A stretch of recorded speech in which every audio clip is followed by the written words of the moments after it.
बहुत समय पहले भारत के एक छोटे से नगर में आर्यन नाम का एक युवक रहता था। वह बहुत जिज्ञासु था। उसे यह जानने की चाह थी कि परमपिता परमात्मा कौन है और वे धरती पर क्या करते हैं।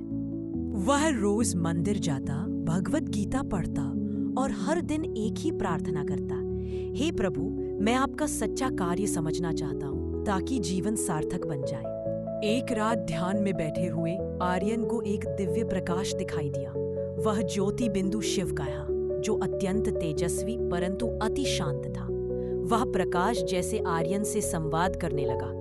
बेटा आर्यन, मैं ही परमपिता परमात्मा शिव हूँ। जब कलयुग अपने अंत पर आता है, जब धर्म की नींव हिल जाती है, तब मैं सृष्टि के कल्याण के लिए आता हूँ। आर्यन ध्यानमग्न होकर सुनता रहा। शिव ने कहा, सबसे पहले मैं 3 सूक्ष्म देवताओं को रचता हूँ, ब्रह्मा, विष्णु और शंकर। ब्रह्मा द्वारा नई सृष्टि की स्थापना होती है, विष्णु द्वारा उसकी पालना और शंकर द्वारा पुरानी आसुरी सृष्टि का विनाश।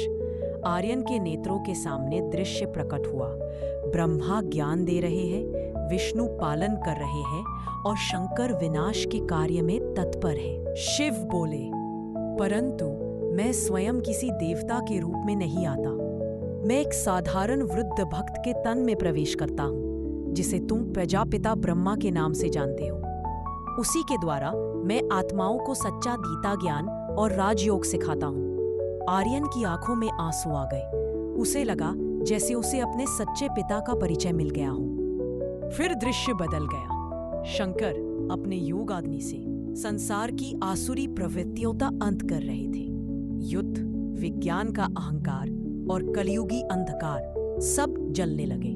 उधर विष्णु चतुर्भुज का रूप सामने आया, 4 भुजाओं में शंख, चक्र, गदा और कमल। शिव ने समझाया, आर्यन, यह प्रतीक है तुम्हारे जीवन के गुणों के। शंख है सत्य का घोष, चक्र है आत्मज्ञान, कमल है पवित्रता और गदा है 5 विकारों पर विजय। अब आर्यन को अपने जीवन का लक्ष्य समझ आ गया। वह बोला, हे परमपिता, अब मैं आपका सच्चा बच्चा बनकर पवित्र जीवन जीऊंगा। अपने मन से विकारों का विनाश करूंगा और अपने स्वभाव में देवत्व लाऊंगा। ज्योति बिंदु मुस्कुराए और बोले, यही सच्चा वैष्णव जीवन है आर्यन। यही मुक्ति और जीवन मुक्ति का मार्ग है। आर्यन की चेतना में प्रकाश फैल गया। उसने अनुभव किया कि सच्चा स्वर्ग कहीं बाहर नहीं, बल्कि अपने पवित्र मन और आत्मिक स्थिति में ही है। संदेश: जब आत्मा परमपिता शिव से जुड़ती है तो ब्रह्मा से ज्ञान, विष्णु से पवित्रता और शंकर से वैराग्य प्राप्त करती है।